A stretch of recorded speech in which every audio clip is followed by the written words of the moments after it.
रात के 2 बजी मेरी आँख खुली तो मेरे अबू मेरी उम्मी पे लगा हुआ था और बेट ज़ोर ज़ोर से हल रहा था। ऐसे लग रहा था जैसे बेट अभी टूट गएगा। मेरी उम्मी और अबू को ये भी होश नहीं रहा था कि मैं नीचे सो रहा हूँ।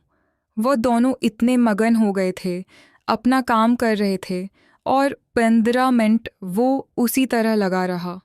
और अभी यह रोज़ की रूटीन बन गई थी कि मैं डेली रात 2 बजे उठता और अपनी उम्मी और अबू को देखता रहता।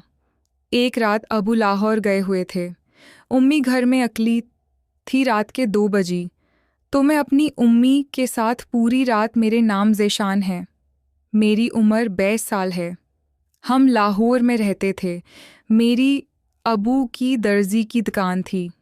कराची में मेरी उम्मी का नाम सलमा है और अबू का नाम इरशाद है।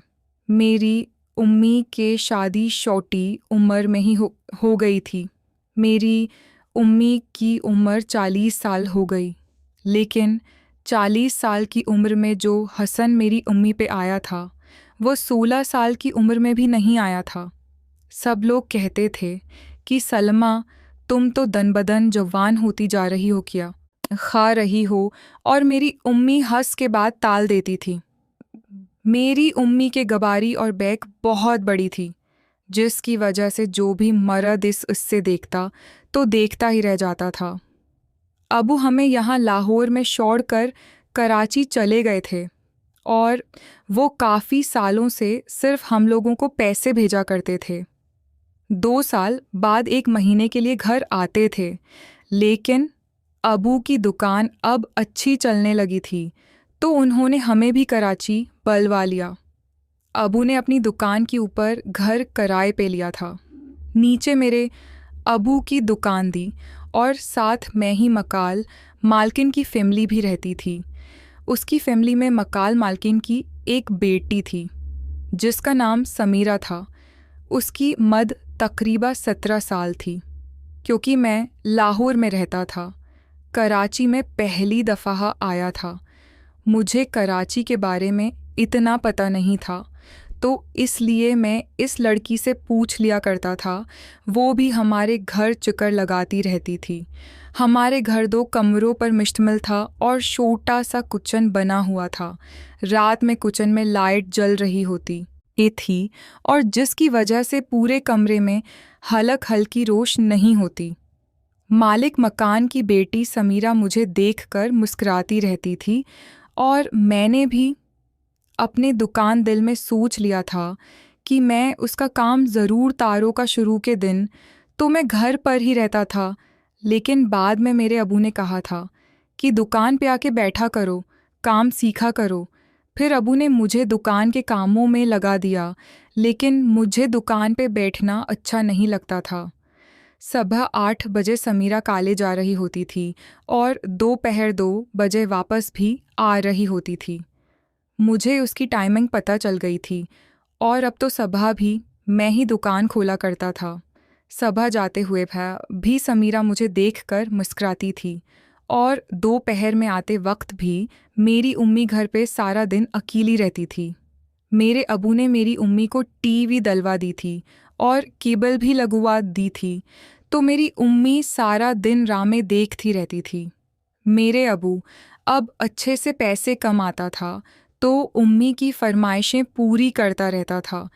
कभी बिरयानी लेकर घर दे आता, कभी फरवट तो कभी कुछ, तो कभी कुछ। उसी तरह अब हमें कराची में आए हुए 1 महीना भी गुजर गया था। शुरू में मुझे कराची अच्छा नहीं लगता था, लेकिन आहिस्ता आहिस्ता मुझे कराची में मज़ा आ रहा था।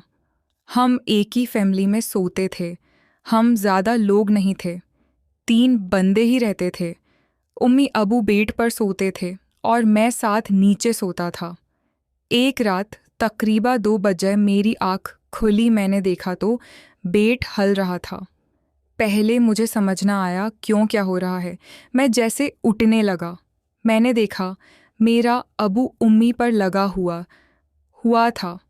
ऊपर से उन्होंने कपड़ा उड़ा हुआ था। किचन में एक छोटी लाइट जलती थी जिसकी रोशनी कमरे में भी आती थी, तो हल्का हल्का मुझे नज़र आ रहा था। मैं उठा, उन्होंने, और फिर सो के उनको देखता रहा।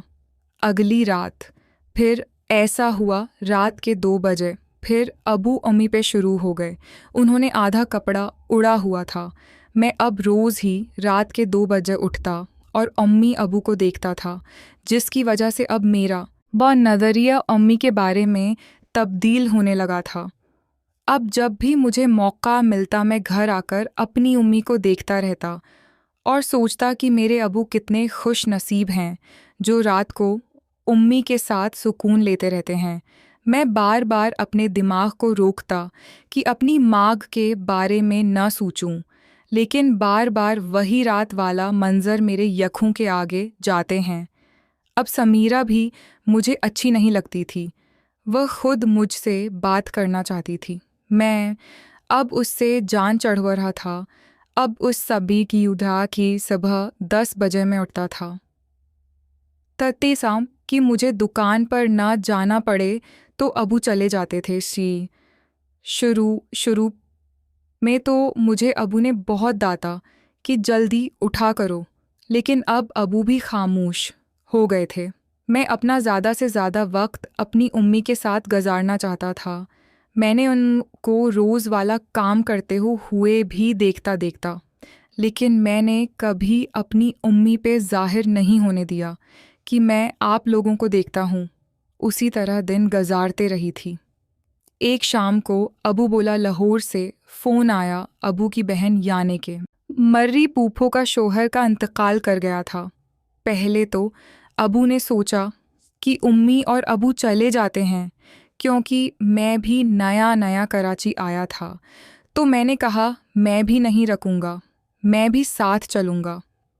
फिर अबू ने सोचा कि वह अकेले चले जाते हैं, 2-3 दिन में वापस आ जाएंगे। जैसा ही अबू ने कहा कि अकेले जा रही हैं, तो मैं तो खुश हो गया। मैंने दिल में सोचा कि रात को अबू की जगह में उम्मे के साथ फिर मेरे अबू मुझसे कहने लगा, घर का ख्याल रखना और सुबह जल्दी दुकान खोलना, गाहकों को बैठा के फिर भले तुम घर आ जाना। मैंने कहा हाँ, अब आप बेफिक्र हो जाएं। अबू ने मुझे दुकान की चाबियां दी। एक बैग तैयार गया। 2-3 दिन 2-3 उसमें कपड़ के जोड़े डाले और अबू मेरा रवाना हो गया। मेरे उम्मी को छो दास थी। शायद वह पहली दफ़ा कराची अकेले रह रहे थे। गो में तो हम रहते थे, वहाँ पे हम आदी हो गए थे। तो मैंने अपनी उम्मी को कहा कि आप परेशान न हो, मैं आपके साथ हूँ। फिर मेरी उम्मी कहने लगी, हाँ बेटा, ये सही है।